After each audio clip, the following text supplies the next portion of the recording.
नमस्कार दोस्तों, मैं रोहित कुमार आप सभी लोगों का डायरेक्ट स्टडी डॉट कॉम पे बहुत बहुत स्वागत करता हूँ। दोस्त, आपने जिस वीडियो पे अभी क्लिक किया है ये स्पेशल चल रहा है 2024 और 25 स्टेट एग्जाम के लिए। यदि आप टीचर बनना चाहते हैं क्लास 9 10th के लिए या 11 12th के लिए, तो आपके लिए एक सुनहरा अवसर है कि आप इस वीडियो सीरीज को जरूर देखें, क्योंकि इसमें हम करने जा रहे हैं 50 मार्क्स के लिए शिक्षण कला एवं अन्य दक्षताएं। सेट नंबर आज 8 है, इससे पहले 7 सेट ऑलरेडी आ चुका है। क्योंकि आपको पता होना चाहिए 150 नंबर का एग्जाम होता है स्टेट, जिसमें कि ये जो 50 मार्क्स है ये सबसे ज़्यादा मायने रखता है। क्योंकि ये शिक्षण कला जो है वो 30 क्वेश्चन रहता है और 20 क्वेश्चन अदर हिस्ट्री हर सब्जेक्ट से मिलाकर रहता है। और ये अच्छे से स्कोर जो स्टूडेंट कर गया, समझिए कि उसने झंडा गाड़ दिया। उसको कोई नहीं रोक सकता एक बेहतरीन रिजल्ट से। क्यों? क्योंकि जो सब्जेक्ट वाइज जो मतलब क्वेश्चन होते हैं 100 क्वेश्चन, वो थोड़ा टफ होते हैं। उसमें ज़्यादा स्कोर करना मुश्किल है, लेकिन ये 50 में 50 मार्क्स तक लाया जा सकता है। और नहीं तो 45 प्लस तो आराम से यहाँ से नंबर उठ जाते हैं। तो आपको अच्छे से इसको तैयारी करना है। तो चलिए आज के सेशन स्टार्ट करना है। स्टार्ट करते हैं। उससे पहले हम आपसे थोड़ा सा जानकारी दे दें कि और भी चैनल पे ढेर सारा डिटेल में पढ़ना चाहते हैं तो चल रहा है सीरीज, आप देख सकते हैं। दोस्त, इस सीरीज में हम पूरा जीएस कंप्लीट करा रहे हैं। भारतीय राज्य व्यवस्था एवं संविधान, इस बुक को पूरा कंप्लीट कर रहे हैं। ये छोटा बुक नहीं है, इसमें पूरा जीएस है, साइंस वाइंस सारे कुछ है। कंप्यूटर वम्प्यूटर से लेके जो भी एग्जाम में जीएस और जीके पूछा जाता है सारे है इसमें। और ये किताब का पूरा कंप्लीट कर रहे हैं। साथ में आप देखेंगे तो मैथ का सीरीज चल रहा है। देखिए ये सिंप्लीफिकेशन अभी चल रहा है। इसमें सिंप्लीफिकेशन खत्म हो चुका है। इसके अगला चैप्टर हम लोग स्टार्ट कर चुके हैं। तो कहने का मतलब है सारे डिस्क्रिप्शन में लिंक है, आप वहाँ क्लिक करके देख सकते हैं। उसके अलावा ये किताब है जो कि बहुत ही बेहतरीन है साइंस वाले स्टूडेंट के लिए। तो अगर ये किताब लेना चाहिए नहीं लेना चाहिए, इससे रिलेटेड भी हमने वीडियो बना दिया है, चैनल पर ही है, तो आप उसे जाके देख सकते हैं बुक रिव्यू में। और ये किताब बहुत महत्वपूर्ण है 6 to 8 क्लास के लिए।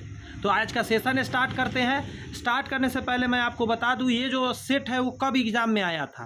तो ये आया था 8 तारीख 9वां महीना 2023 को, शिफ्ट नंबर पहला में आया था। ठीक है, तो चलिए ये देख लीजिए, ऊपर हेडिंग भी देख लीजिए जरा। आप कह रहा है बिहार विद्यालय परीक्षा समिति शिक्षक पात्रता परीक्षा स्टेट अनिवार्य प्रश्न पत्र शिक्षण कला एवं अन्य दक्षता है 50 मार्क्स के लिए। अभी से 30 क्वेश्चन हम लोग करेंगे जो कि कहीं ना कहीं क्या चीज़ से रिलेटेड होगा। तो ये 30 का 30 क्वेश्चन रिलेटेड होगा आपका शिक्षण कला से। चलिए पहला क्वेश्चन शुरू करते हैं। इनमें से कोई एक शिक्षण प्रविधि नहीं है, मतलब शिक्षण की प्रविधि नहीं है, बताइए कौन सा नहीं है। तो किंडरगार्टन। अच्छा, कह रहा है किंडरगार्टन एक शिक्षण प्रविधि नहीं है। किंडरगार्टन छोटे बच्चों के शिक्षण के लिए एक मनोवैज्ञानिक प्रणाली है, एक प्रोसेस है। किंडरगार्टन का शाब्दिक अर्थ है बच्चों का बगीचा। शिक्षण की किंडरगार्टन प्रणाली एक जर्मन शिक्षा शास्त्री, ये नाम याद रखना है।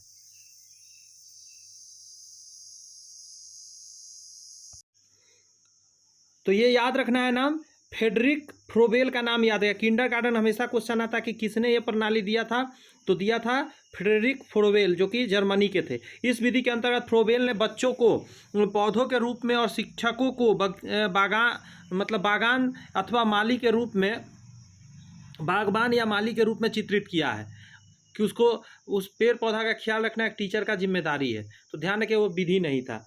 अच्छा, क्लासिक कंडीशनिंग क्या है? बहुत बढ़िया क्वेश्चन, सब ये सब नंबर उठाने वाला है। साहचर्य अधिगम बोलते हैं। क्लासिक कंडीशनर साहचर्य अधिगम है। क्लासिक कंडीशनिंग सहयोग, गौर से सुनिएगा, सहयोग अधिगम अथवा साहचर्य अधिगम का एक रूप है जो प्रकार की सीख है, मतलब एक प्रकार की सीख है जिसमें दो उत्तेजनाओं का जुड़ाव शामिल होता है, मतलब एडिशन। क्लासिक कंडीशनिंग को शास्त्रीय कंडीशनिंग के नाम से भी जाना जाता है। तो ये सब बात याद रखना आपको। इवान, गौर से सुनिए नाम को, इवान पावलाव द्वारा खोजी गई क्लासिक कंडीशनिंग द्वारा मनोवैज्ञानिक अवधारणा है जिसमें साहचर्य अधिगम होता है। तो पावलाव का दिया हुआ ये नियम है, ये भी याद रखना है आपको। क्लासिक कंडीशनिंग मनोवैज्ञानिक अवधारणा है। तो ये नंबर उठाने वाला था, 1 नंबर आंसर था। क्लासिक कंडीशनिंग क्या, साहचर्य अधिगम है। ये दोनों क्वेश्चन जो अभी किए हैं आप, दोनों नंबर उठाने वाला याद रहना चाहिए। प्रभावकारी शिक्षण विधि है। देखिए एकदम आसान क्वेश्चन आ गया। तो ये हो जाएगा अन्योन्या क्रियात्मक व्याख्यान। तो ये क्या है, तो सुनिए, अन्योन्य क्रियाएं व्याख्यान एक प्रभावकारी शिक्षण विधि है। प्रभावकारी शिक्षण विधि शिक्षण और सीखने के तरीकों का वर्णन करता है। सीखने और शिक्षण भी मतलब शिक्षण विधि शिक्षण और सीखने के तरीकों का वर्णन करता है, जो विद्यार्थी को उनके स्वयं, ध्यान रखिएगा, स्वयं के सीखने और व्यक्तिगत विकास के सक्रिय में शामिल करता है। तो अन्योन्यात्मक क्रिया व्याख्यान जो होता है प्रभावकारी है। ध्यान रखिएगा, ये तीनों क्वेश्चन नंबर उठाने वाला है, मतलब आपको ज़्यादा इसमें मेहनत नहीं लगेगा, याद रहेगा। उद्देश्य को चुनौतीपूर्ण बनाने हेतु बदले, क्या बदले भाई, तो क्रिया को बदले। उद्देश्य को चुनौतीपूर्ण बनाने हेतु बदले, तो उद्देश्य को चुनौतीपूर्ण बनाने हेतु क्रिया बदलनी चाहिए। उद्देश्य एक पूर्वदर्शित लक्ष्य है जो किसी क्रिया को संचालित करता है अथवा व्यवहार को प्रेरित करता है। उद्देश्य को चुनौतीपूर्ण बनाने हेतु क्रिया इसलिए बदलनी आवश्यक है क्योंकि क्रियाएं वे चीज़ें हैं जो हम परिवर्तनों के लिए करते हैं। चलिए, बढ़िया बात है, याद रहेगा। संश्लेषण का अर्थ क्या है? संश्लेषण का अर्थ क्या है? तो ये सारे हो जाएंगे, जैसे नवीन विचार का निर्माण, नवीन वस्तु का निर्माण, अद्वितीय उत्पाद का निर्माण, ये सभी क्या है? संश्लेषण है, मतलब कुछ तैयार करना। इस क्वेश्चन का जवाब दीजिए। दल शिक्षण मिलकर काम है, दल शिक्षण मिलकर काम है, तो आंसर हो जाएगा 2 या 2 से अधिक शिक्षकों का। दल शिक्षण का मतलब है 2 या 2 से अधिक शिक्षक मिलकर किसी काम को करवाना, अध्ययन को पूरा करवाना। अगला क्वेश्चन बढ़िया है कि सत्तावादी शिक्षण क्या है? बाल केंद्रित है, शिक्षक केंद्रित है, अनुभव केंद्रित है, कोई नहीं है। तो बताइए जरा क्या होगा। तो आप कहेंगे कि ये जो सत्तावादी शिक्षण जो है वो शिक्षक केंद्रित है।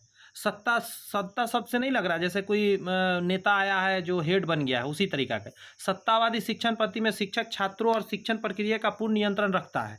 इस पद्धति में अधिगम की योग्यता, क्षमताओं, रुचियों और व्यक्तित्व पर किसी भी प्रकार का जोर नहीं दिया जाता है। शिक्षण की सत्तावादी शैलियों के अंतर्गत गौर से सुनिए, व्याख्यान विधि सब निगेटिव है, प्रदर्शन विधि, टीम शिक्षण, ट्यूशन आदि पद्धतियाँ आती है, ये सब नकारात्मक में माना जाता है, लेकिन हमारे समाज में इसका बहुत बोलबाला है आजकल। विधि पर शिक्षण देता है, देखिए जरा बढ़िया क्वेश्चन है। विधि पर शिक्षण देता है, तर्क भी देता है, रचनात्मक सोच का भी होता है, आलोचनात्मक निर्णय का भी होता है, तो इसमें सभी हो जाएंगे। अगला क्वेश्चन है, बढ़िया क्वेश्चन है। इनमें से एक मेरिल मॉडल के 5 सिद्धांत क्या है? 5 सिद्धांत है, तो हो जाएगा सक्रियन। बात समझे, सक्रियन मेरिल मॉडल के 5 सिद्धांतों में से एक है। गौर से सुनिएगा, डेविड मेरिल के निर्देश के सिद्धांत एक निर्देशात्मक मॉडल है जो सीखने के अनुभव निर्माण के लिए सार्वभौमिक सिफारिशों की पहचान करता है। मेरिल के 5 प्रमुख सिद्धांत है, गौर से सुनिए। पहला है मेरिल के सिद्धांत, समस्या केंद्रित, सक्रियन मतलब बच्चा सक्रिय रहेगा, प्रदर्शन, आवेदन, एकीकरण। ADDIE मॉडल में ए इनमें से किसके लिए है? तो ये आपको याद रखना होगा, पिछली क्लास में भी क्वेश्चन देखे थे, आया था एग्जाम में। विश्लेषण होता है जिसका मतलब था एनालिसिस, डिजाइन, डेवलपमेंट और इम्प्लीमेंटेशन। विश्लेषण, डिजाइन, विकास और कार्यान्वयन। ADDIE। ई का मतलब भी देख लीजिए, इवोल्यूशन होता है, मूल्यांकन, लास्ट में तो मूल्यांकन होगा ना, तो ई तो पकड़ लीजिएगा। अगला क्वेश्चन है, निम्नलिखित में से कौन सा, गौर से सुनिए, कौशल सूक्ष्म शिक्षण का नहीं है? देखिए, सूक्ष्म शिक्षण से हमेशा आता है, चित्रकला कौशल नहीं है सूक्ष्म शिक्षण से। देखिए, खोजपूर्ण प्रश्न कौशल, श्याम पट कौशल, ये सब है। सूक्ष्म शिक्षण से क्वेश्चन हर एग्जाम में रह रहा है। प्रशिक्षण द्वारा किया जा सकता है। प्रशिक्षण द्वारा क्या किया जा सकता है? कौशल का विकास किया जा सकता है। कहता है प्रशिक्षण द्वारा कौशल का विकास किया जा सकता है।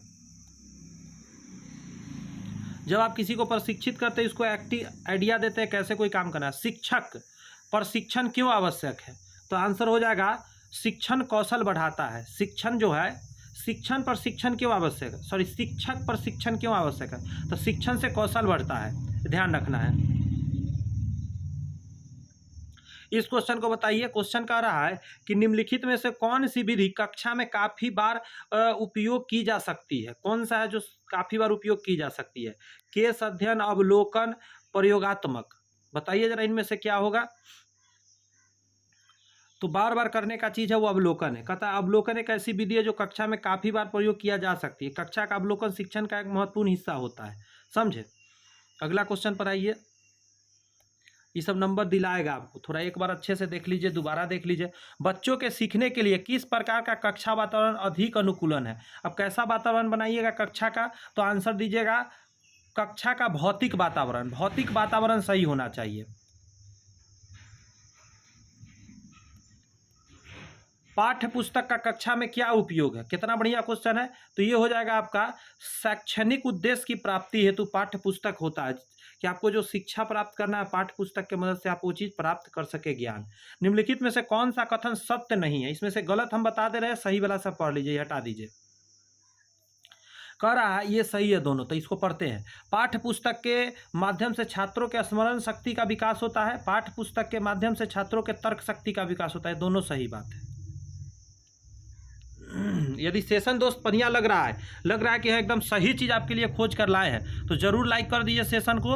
आप अगर अभी तक सब्सक्राइब नहीं किए तो ज़रूर कहूँगा सब्सक्राइब करने के लिए, कि इसी तरह का वीडियो कमाल का आपको मिलता रहेगा। शिक्षक प्रभावशीलता के मानदंड है, शिक्षक प्रभावशीलता के मानदंड है, तो आंसर जो है आप कहेंगे सभी। उत्पादन भी है, योग्यता भी है, प्रक्रिया भी है। देखिए, योग्यता, उत्पादन, प्रक्रिया शिक्षक प्रभावशीलता के मापदंड है। शिक्षक प्रभावशीलता के शिक्षण के आधार पर शिक्षण कौशल, समझ, कार्य, आदतें, वांछनीय अभिवृत्तियां, मूल्य, निर्णय निर्माण लेने की क्षमता एवं छात्रों के व्यक्तिगत समायोजन को सारे को परिभाषित किया जा सकता है। तो इस बात को हमेशा ध्यान रखना है कि शिक्षक प्रभावशीलता क्या है, सभी हो जाएगा। बहुत तरह के इसमें बातें। अगला कह रहा है शिक्षक के समायोजन का प्राथमिक उत्तरदायित्व होता है। शिक्षक के समायोजन का प्राथमिक उत्तरदायित्व क्या है, मतलब टीचर का सबसे पहला उत्तरदायित्व। तो आप कहिएगा शिक्षक स्वयं, समझ रहे हैं बात। शिक्षकों के समायोजन का प्राथमिक उत्तरदायित्व स्वयं शिक्षक का होता है। शिक्षक परिवेश में शिक्षक किसी भी बदलाव के लिए प्रमुख व्यक्ति है, मतलब खुद में पहले बदलाव करना है, तब बच्चों या किसी और पे डालना है कि तुम भी बदलाव करो, मतलब खुद नहीं बदलिएगा तो कैसे होगा। शिक्षक केंद्रित विधियों की विशेषताएं हैं। देखिए, अब टीचर केंद्रित बात कर रहा है तो ये सभी हो जाएगा। औपचारिकता हो जाएगी, शिक्षक की संप्रभुता हो जाएगी, नवीन तकनीकियों की अवहेलना हो जाएगा, यानी कि ये निगेटिव होता है। इसलिए स्टूडेंट केंद्रित वातावरण होना चाहिए बच्चों के लिए। अगला क्वेश्चन बढ़िया है। एक अच्छे मूल्यांकन में डैश नहीं होता है। इस टाइप का क्वेश्चन पहले भी आया है। तो व्यक्तिनिष्ठता नहीं होती है, कुछ व्यक्ति खास पर रहते हैं। विश्वसनीयता होती है, वस्तुनिष्ठता होती है, वैधता होती है, और क्या क्या होती है, आइए इसको पढ़िए, यहाँ पे दिया है। एक अच्छे मूल्यांकन के गुण में वस्तुनिष्ठता, वैधता, विश्वसनीयता, व्यापकता, विभेदीकरण, उपयोगिता, व्यवहारिकता, ध्यान रखिएगा इसमें होता है, लेकिन किसी व्यक्ति विशेष का यहाँ पे कोई बात नहीं होता है। अगला क्वेश्चन खूब सुंदर क्वेश्चन है, देखिए कह रहा है बिहार विद्यालय परीक्षा समिति, ठीक है, बिहार विद्यालय परीक्षा समिति द्वारा संचालित मैट्रिक की परीक्षा का प्रकार है बाहरी परीक्षा, मापदंड संदर्भित परीक्षा, संकलनात्मक मूल्यांकन, उपरोक्त सभी। तो सभी तरह का उसमें हो जाता है, क्योंकि उसमें ऑब्जेक्टिव भी आता है, सब्जेक्टिव भी आता है। बात समझ में आया। छोटा आंसर, बड़ा क्वेश्चन सब लिखने वाला है, पढ़ लीजिए इस चीज़ को, वही बात जो मैंने बोला से लिखा गया है। आगे कह रहा है ग्रेडिंग प्रणाली किस प्रकार का मूल्यांकन है। तो निरपेक्ष मूल्यांकन और सापेक्ष मूल्यांकन दोनों है। ग्रेडिंग प्रणाली निरपेक्ष और सापेक्ष मूल्यांकन का मिश्रण है। निरपेक्ष ग्रेडिंग प्रणाली ग्रेडिंग का एक तरीका है जहां ग्रेड पूर्व निर्धारित कट ऑफ स्तरों के आधार पर दिए जाते हैं, जबकि सापेक्ष ग्रेडिंग प्रणाली में छात्रों के अंकों के उतार चढ़ाव होता है। यह इस बात पर निर्भर करता है कि उन्हें कक्षा में दूसरों की तुलना में कैसा प्रदर्शन किया है। बात को समझिए। देखिए, एक होता है पहले से ही ग्रेडिंग कर दिया गया निरपेक्ष प्रणाली में, और सापेक्ष में है कि कोई एक बच्चा के तुलना में कितना आपने मार्क्स लाया, उस हिसाब से आपका ग्रेडिंग किया जाता है।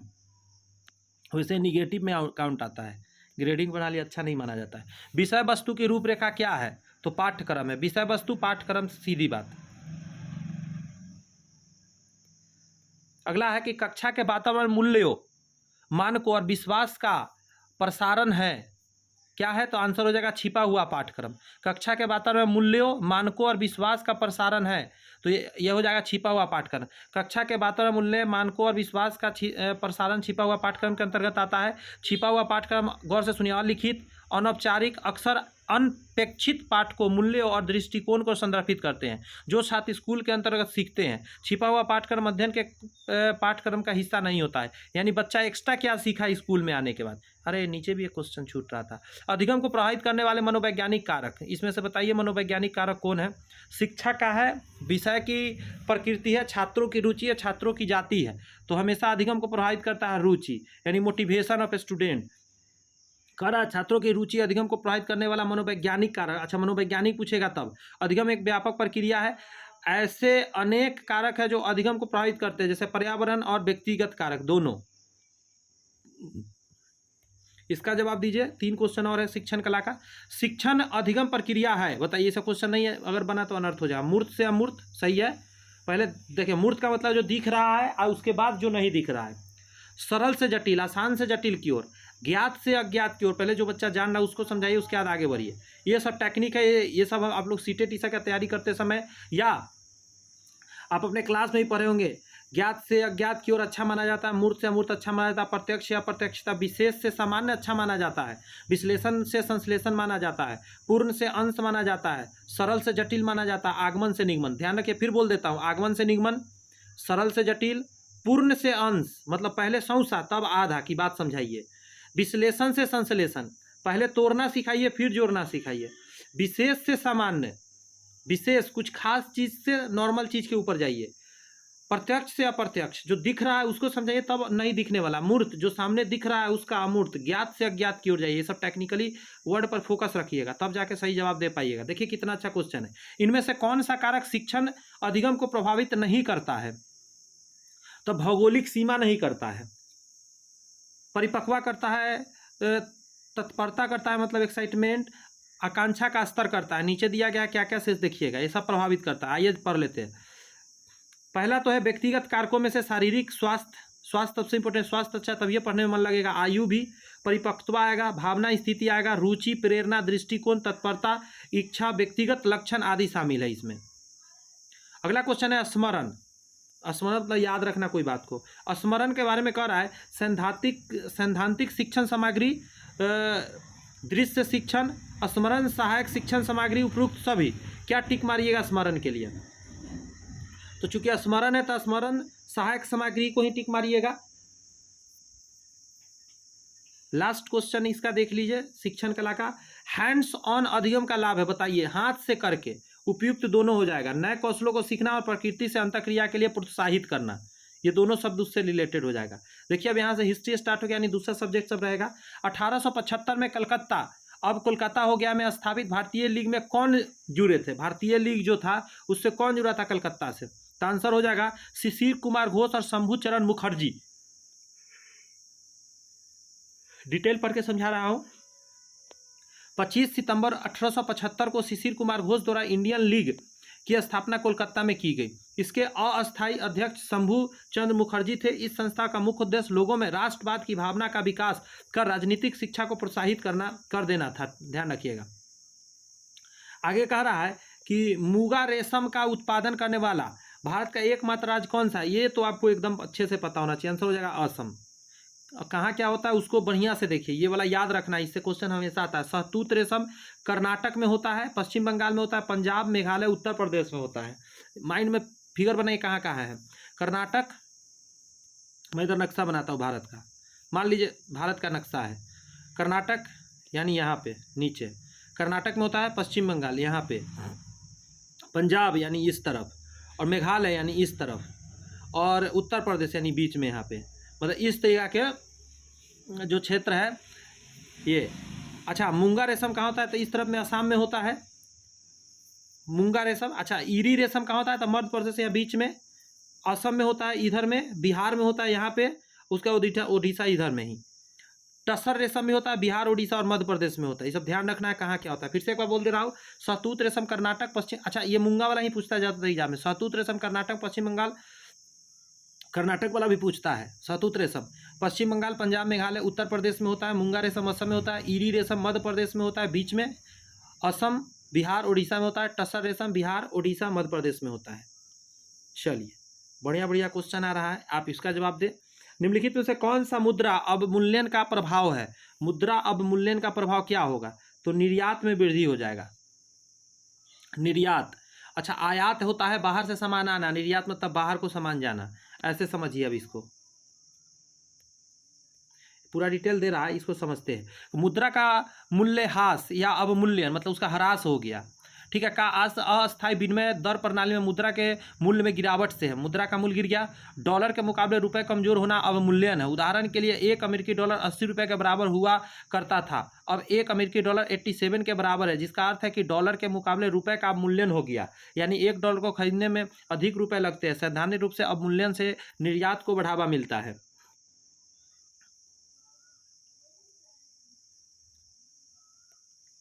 ये कब पढ़िए जरा। यह महात्मा गांधी द्वारा शुरू किया गया पहला भारत का सविनय अवज्ञा आंदोलन था। यह बिहार के चंपारण जिले में काश्तकारों के साथ हुए अन्याय के खिलाफ एक विरोध था। उपरोक्त में से कौन सा कथन चंपारण सत्याग्रह के बारे में सही है? अच्छा, चंपारण सत्याग्रह के बारे में कह रहा है, तो यह बिहार के चंपारण जिले में काश्तकारों के साथ हुए अन्याय के खिलाफ एक विरोध कानून था। ये गलत है भाई, काश्तकार के साथ नहीं। चंपारण सत्याग्रह तो नील के खेती के लिए हुआ था। पहला कहता है यह महात्मा गांधी द्वारा शुरू किया गया पहला सविनय अवज्ञा आंदोलन था, ये भी गलत है, हमको तो दोनों गलते लग रहा है।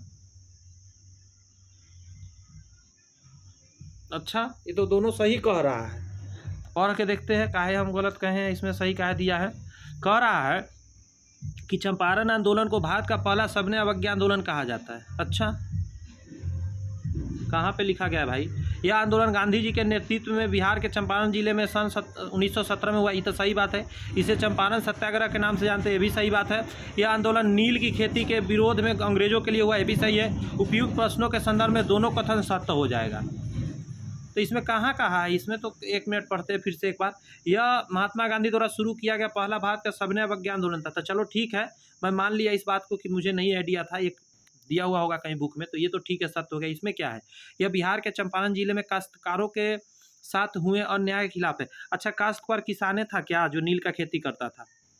बताइए तो जरा कमेंट्स में आप लोग। काश्तकार का मतलब भी किसान ही होता है क्या? मुझे तो लगता है काश्तकार का मतलब सामान बुनने वाला को बोला जाता है, कोई हाथ से रिलेटेड काम करता है। जरा इसका बताइएगा तो आप लोग। वैसे दोनों सत्य कह रहा है यहाँ पे। नेक्स्ट क्वेश्चन का जवाब कह रहा है, मतलब क्वेश्चन कह रहा है, किस केंद्रीय मंत्रालय ने भारतीय मातृभाषा सर्वेक्षण MTSI आयोजित किया? तो गृह मंत्रालय। भारत के मातृभाषा सर्वेक्षण एक परियोजना है जिसका आयोजन गृह मंत्रालय करता है। वर्ष 2022 में गृह मंत्रालय ने 576 मातृभाषा का सर्वेक्षण पूरा किया है। कितना तरह का भाषा है भारत में, अब इसी से समझिए। निम्नलिखित में से किस गैस को ग्रीन हाउस गैस कहा जाता है? मीथेन को भी कहा जाता है और कार्बन डाइऑक्साइड को भी कहा जाता है, यानी ये डी हो जाएगा आंसर।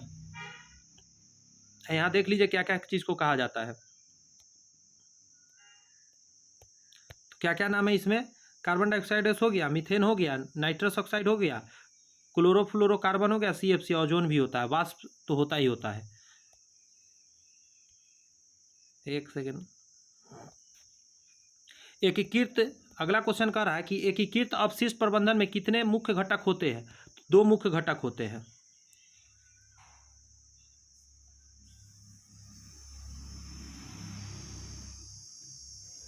किस प्रकार की खेती में वनों की कटाई अधिक होती है? बताइए जरा, किस प्रकार की खेती में वनों की कटाई अधिक होती है? तो आंसर कहिएगा निर्वाह खेती। वनों की कटाई अर्थात एक बड़े क्षेत्र में पेड़ों को जला देना, काट देना और बाद में निर्वाह खेती कहा जाता है उसको, और उसके बाद फिर उसमें मतलब बहुत ज़्यादा उसमें वनों की कटाई होती है। एक नीनो घटना होती है, बताइए, ये क्वेश्चन आ ही गया यहाँ पे। एल नीनो घटना होती है, तो आंसर इसको याद रखना, प्रशांत महासागर, बी हो जाएगा। प्रशांत महासागर के पेरू के समीप समुद्र सतह में गर्म होने के घटना एल नीनो कहलाती है। गर्म वहाँ पे बहुत ज़्यादा हो जाता है, एल नीनो कहलाती है। एल नीनो भारतीय मानसून पर प्रतिकूल प्रभाव पड़ता है, जिसके फलस्वरूप भारत को सूरों का सामना करना पड़ता है। टी गंगा की डॉल्फिन निम्नलिखित में से किस श्रेणी के जीवों से संबंधित है? तो आंसर हो जाएगा कमजोर प्रजातियां। गंगा डॉल्फिन का वैज्ञानिक नाम प्लेटनिस्टा गैंगेस्टिका है। ये 2009 में राष्ट्रीय जलीय जीव के मान्यता प्रदान की गई थी। IUCN के रेड लिस्ट में कमजोर श्रेणी के अंतर्गत इसको रखा गया है। इसका जवाब दे जरा, बढ़िया क्वेश्चन है। अजय द्वारा बेची गई 20 साइकिलों में से 12 साइकिलों की औसत लागत इतना है। कुल मिलाकर उसने इतना कमाए, शेष साइकिलों की औसत लागत क्या हो जाएगी? तो 12 का औसत इतना है, तो 12 से गुना कर दीजिए इसमें, तो ये टोटल निकल गया उसका कीमत। और बच गया कितना? तो 12 में 20 साइकिल था, 20 में से 12 हटा दीजिए तो 8 बच गया। उसके बाद क्या करना है कि मान लेते हैं 8 100 रुपये बिका, टोटल इतना आया कितना का? 12 का इतना आया 20 में से, और 8 का 100 रुपये बिका, कुल मिला के इतना हुआ। इसको सॉल्व करेंगे, आंसर आ जाएगा 84,000। जो 84,000 आएगा उसमें चूंकि 8 का दाम निकाले हैं आपने, 8 से भाग दे दीजिएगा। 8 से जब भाग दीजिएगा तो आपका निकल के आ जाएगा 10,500, वही आंसर होगा। अगला क्वेश्चन बढ़िया है। 4,000 पर 2 वर्षों के लिए 20% प्रति वर्ष की दर से चक्रवृद्धि ब्याज की गणना करें। जब इसे अर्धवार्षिक रूप से संयोजित किया जाता है, ध्यान रखिए अर्धवार्षिक रूप से संयोजित किया जाता है तो क्या करना होता है कि आपको समझना होता है कि अर्धवार्षिक कितना आएगा 2 वर्ष के अंदर। तो 4 आएगा, 6 महीना का गो आएगा, 6 महीना 6 महीना 6 महीना 6 महीना, तो टोटल 4 गो छमाही आएगा, तो आपका समय 4 हो गया। और जो रेट रहता है ना उसको अर्धवार्षिक जब भी हो तो आधा कर दिया जाता है, 20% को 10% कर दिया जाता है। और फॉर्मूला आपको पता ही होना चाहिए, CI का फॉर्मूला होता है P × 1 + R/100 पावर में T होता है, जिसको n बोलते हैं। इसमें से P घटा देते हैं तो CI डायरेक्ट निकल जाता है। असल में ये अमाउंट का फॉर्मूला मैं बोला था, उसमें से P घटा दिया। अब इसको जब सॉल्व करेंगे आप, सॉल्व करके आपका आंसर आएगा 1856.4। आगे कह रहा है इस क्वेश्चन को बनाना है, तो ध्यान रखिए इसमें कुछ नहीं करना है आपको। ये प्लस में और ये प्लस में, तो इन दोनों को जोड़ देना है, इन दोनों को जोड़ देना है, माइनस माइनस, और दोनों को फिर घटा देना है। आइए इधर सोल्यूशन मैं यहाँ दिखाता हूँ। यहाँ क्या किया गया, अच्छा यहाँ पे देखिए मैंने बोला ना इन दोनों को जोड़ दिया गया। देखिए इन दोनों को जोड़ के, सॉरी एक सेकेंड, इन दोनों को जोड़ के यहाँ लिखा गया 13.49, और फिर इन दोनों को यहाँ पे साइड में लिखा हुआ है, फिर इन दोनों को आपस में, इन दोनों को घटा दिया। ये भी कर सकते हैं, इन दोनों को घटा दिया, फिर बाद में ये बच गया, इसको फिर घटा देना है। आगे पीछे कर सकते हैं, कोई बड़ी बात नहीं है। दो संख्याओं का योग 156 है और उसका मसप 13 है। अच्छा योग दे दिया, उसके बाद आपका मसप दे दिया, मतलब महत्तम समावर्तक HCF दे दिया। तो ऐसे संख्या युग्मों की संख्या कितनी होगी, कौन कौन पॉसिबल है। तो आइए इसको सॉल्व करने का कोशिश करते हैं। सबसे पहले तो HCF 13 लिख लेते हैं, इसमें A लगा देते हैं और B लगा देते हैं। दो संख्या निकल गया, दोनों संख्या का योग कह रहा है कि 156 होगा। सबसे पहले इस 13 से काट देंगे 156 को, तो आएगा A + B का मान 12। तब ध्यान रखना है कि A + B यदि 12 है तो क्या क्या वो पॉसिबल है, तो 1 और 11 और 7 और 5। बात समझ में आया।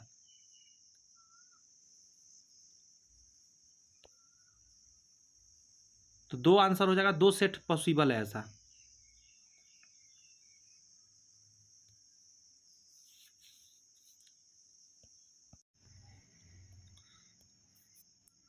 चलिए इस क्वेश्चन का जवाब दीजिए। कह रहा है कि यदि एक भवन की ऊंचाई और भवन के पाद से एक बिंदु की दूरी 20% बढ़ा दी जाती है तो भवन के शीर्ष पर उन्नयन कोण कितना होगा।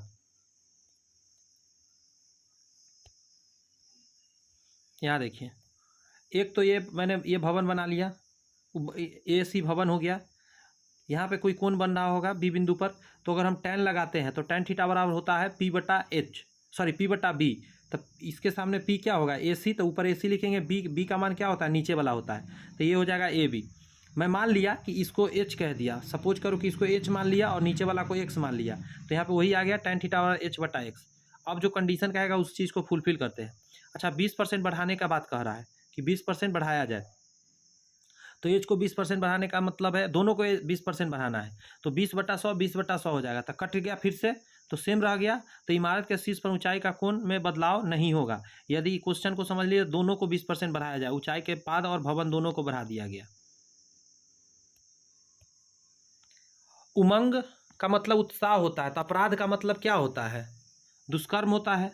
सॉरी एक मिनट रुक जाइएगा, एक सेकेंड।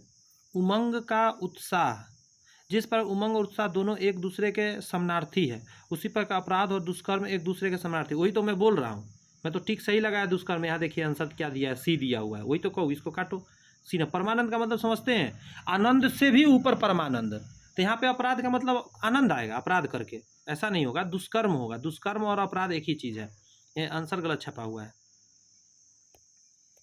अगला करा, वह शब्द चुने जो समूह के अन्य शब्दों से सबसे कम मिलता जुलता हो।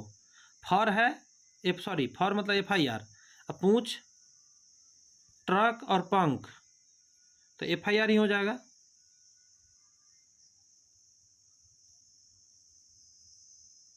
ट्रंक, पूंछ, पंख पक्षी से संबंधित है। अब इसको बताइए कि कौन सा इसमें कंडीशन लग रहा है, कंडीशन समझना है आपको। 7 है, 11 है, 13 है, 17 है, 19, अगला क्या भराएगा आपको पूछ रहा है।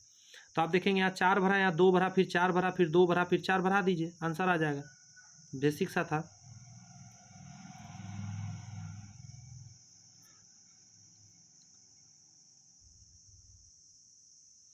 आप जब देखिएगा ना तो ये जो दिया हुआ है इसको इसी को उल्टा पुल्टा करके ये लिखा गया। देखिए इसको यहाँ उलट पुलट दिया है। तो यहाँ पे देखिए मैंने मान लिया सबका नंबरिंग दे दिया 1 2 3 4 5 6 तक। तो यहाँ पता चल गया कौन कहाँ गया है। तो उसी तरह ये जो बाद में दिया गया है ना इसका भी मैं नंबरिंग दे दूंगा 1 से 6 तक। और जैसे जैसे इसमें चेंज हुआ है ना उसी तरह यहाँ चेंज कर देंगे, आंसर आ जाएगा। ध्यान रखिएगा। लास्ट क्वेश्चन है ये पढ़ते हैं। एक पुरुष का परिचय कराते हुए एक महिला ने कहा, कोई पुरुष का परिचय कराते हुए महिला ने क्या बोला? उसकी पत्नी मेरे पिता की इकलौती पुत्री है। मतलब ये जो पुरुष है ये महिला जो है यहाँ वाली महिला, ये पुरुष का परिचय क्या करा रही है कि मेरे पिता के इकलौती पुत्री, यानी ये तो खुद हो गई, उसकी पत्नी है, मतलब इस पुरुष की पत्नी है। मतलब ये खुद कह रही है कि मैं उसकी पत्नी हूँ। करा हुआ पुरुष महिला से किस प्रकार से? महिला से, तो महिला का वो कौन होगा? तो महिला का पति होगा। महिला से कहाँ लगाया, इस पर ध्यान दीजिए। महिला से, तो महिला से ताकि ये पुरुष के तरफ, तो पति दिखेगा, पति आंसर हो जाएगा। यहाँ पे दोस्त 50 क्वेश्चन फिनिश होता है। आपसे इतना ही कहेंगे कि यदि आपको सेशन पसंद आया है तो और भी चैनल पे मौजूद है, और भी सीरीज चल रहा है, उसे जाके जरूर आप फॉलो करें और देखें। और साथ में आपसे इतना ही रिक्वेस्ट करेंगे कि एक और यूट्यूब चैनल हमारा है जो हाई फिट ग्लोबल फैशन के नाम से है, आप इसे ज़रूर जाकर देख सकते हैं। इस पर फिटनेस और फैशन से रिलेटेड मैं बात करता हूँ। वो पूरा वीडियो देखने के लिए आप सभी लोग का बहुत बहुत धन्यवाद, और मिलते हैं नेक्स्ट वीडियो में। तब तक के लिए खूब खुश रहिए, मस्त रहिए और अच्छे से पढ़ाई करते रहिए।